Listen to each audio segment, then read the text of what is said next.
इश्क नचाए जिसको यार वो फिर नाचे बीच बाजार, ये गजल है लेकिन दौसा के इस मामले पर बिल्कुल फिट बैठती है। अब चुनाव लड़ना है, बहुत मन है, लेकिन नियम कुछ ऐसे आ गए हैं कि राहों में रोड़ा बन के बैठ गए हैं, तो फिर कोई क्या करे। इन सवालों का एक छात्र ने जो तोड़ निकाला है वो बड़ा अजब गजब है।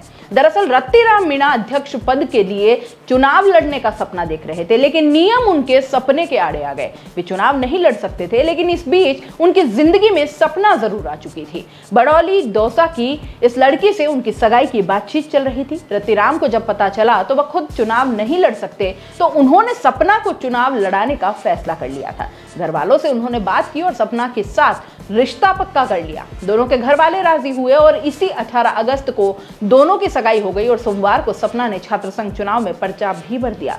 सपना ने कहा कि मेरा चुनाव लड़ने का कोई विचार नहीं था, रत्तीराम से मेरी सगाई की बात पहले से ही चल रही थी। ऐसे में रत्तीराम चुनाव नहीं लड़ सके तो अध्यक्ष पद के लिए मुझे कैंडिडेट बनाया। अब कैंपेनिंग में वे अपने समर्थकों के साथ जुटे हुए हैं, लेकिन अब राजस्थान के दौसा पीजी कॉलेज के छात्र संघ चुनाव से पहले यानी एक दिन पहले छात्रा से सगाई कर सुर्खियों में आए रत्तीराम मीणा की मंगेतर सपना मीणा दौसा पीजी कॉलेज से छात्र संघ चुनाव हार गई हैं। निर्दलीय संजय गुजर चुनाव जीत गए हैं।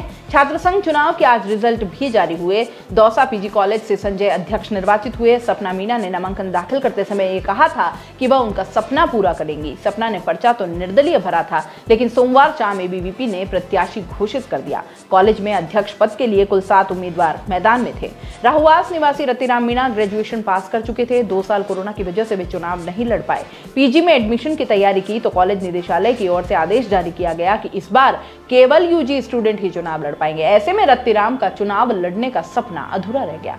बता दें कि यह दौसा जिले का सबसे बड़ा कॉलेज है। इसमें 4107 छात्राएं, 5116 छात्र पढ़ते हैं। इनमें से 9223 स्टूडेंट्स वोटर हैं। दोस्तों, सीबीसी न्यूज आपके सहयोग से लगातार बढ़ता जा रहा है। स्वतंत्र पत्रकारिता का सहयोग करने के लिए आपका धन्यवाद।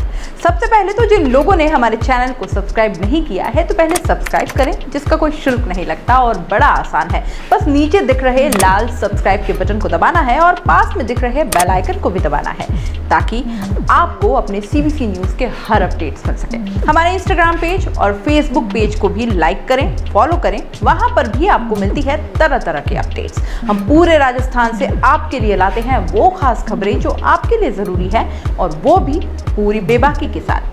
पत्रकारिता के इस मुश्किल दौर में आपकी आवाज जिम्मेदारों तक पहुंचाना ही हमारा लक्ष्य है, और ये आपके सहयोग के बिना संभव नहीं है। हमारा सहयोग करें, स्वतंत्र पत्रकारिता में अपना योगदान दें और ज्वाइन बटन पर जाकर सदस्यता लें, चाहे सबसे छोटी सहायता के रूप में ही क्यों ना हो। जनता की बेबाक आवाज बने रहें, उसके लिए सहयोग आपको ही करना है। सब्सक्राइब करिए और ज्वाइन बटन पर क्लिक कर सदस्यता ग्रहण कीजिए।